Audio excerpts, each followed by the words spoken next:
call by a politician for social media platforms to remove videos of the Charlie Kirk shooting is a significant event that encapsulates a multifaceted debate at the intersection of tragedy, technology, and public policy. This request is not merely a reaction to a single event, but a flashpoint for ongoing tensions over content moderation, free speech, and the role of digital platforms in shaping public discourse. Comprehensive analysis requires a look at the event's summary, the underlying reasons for the request, its potential consequences, and possible solutions to this complex issue. Summary of the issue. Following the fatal shooting of conservative activist Charlie Kirk, graphic videos of the event filmed by attendees began to circulate rapidly across platforms like X, YouTube, and Facebook.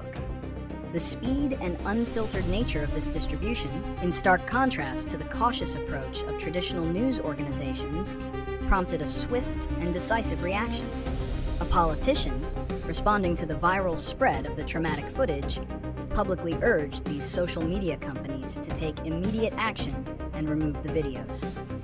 This move was framed as a necessary step to prevent the further spread of violent and disturbing content, protect the dignity of the victim's family, and mitigate the potential for the footage to be used for political gain or to incite further violence. Reasons and consequences. The primary reason behind the politician's request is a concern for public decency and safety. The argument is that platforms have a moral obligation to moderate content that is excessively violent, traumatic, and serves no legitimate public purpose beyond sensationalism.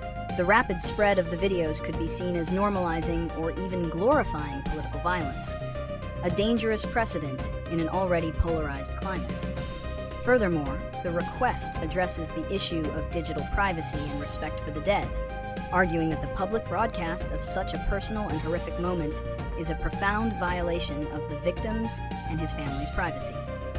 However, the consequences of such a request are not without significant complexities and potential dangers. The most prominent concern is the issue of censorship and free speech. When a government official requests the removal of content, it blurs the line between a platform's private moderation policies and government-coerced censorship. Critics argue that this sets a dangerous precedent, potentially opening the door for governments to demand the removal of any content they deem unfavorable or politically inconvenient. This could lead to a chilling effect, where platforms become overly cautious, stifling important public information, even when it is newsworthy. The videos, while graphic, are also a form of documentary evidence of a major political event, and their removal could be seen as an attempt to control the historical record. Predictions and solutions. Looking ahead, it's likely that incidents like this will become more frequent. As political events are increasingly live-streamed and documented by the public, the challenge of moderating highly sensitive, real-time content will only grow. The distinction between citizen journalism and the distribution of gratuitous violence will become even more blurred. Potential solutions to this complex issue must be multifaceted, balancing the need for public safety with the principles of open communication. One approach is for platforms to adopt more nuanced and transparent policies for moderating content related to traumatic public events. This could involve a system that distinguishes between a news organization's use of a clip for reporting purposes versus a user sharing it purely for shock value. Platforms could also implement stricter contextual review processes, allowing for the sharing of violent content only when it serves a clear educational or newsworthy function, while applying warning labels and restricting access to minors. Another solution involves technological innovation. Tools could be developed to automatically detect and flag highly graphic content, enabling a more rapid and consistent response from moderation teams. Furthermore, fostering digital literacy among the public is crucial.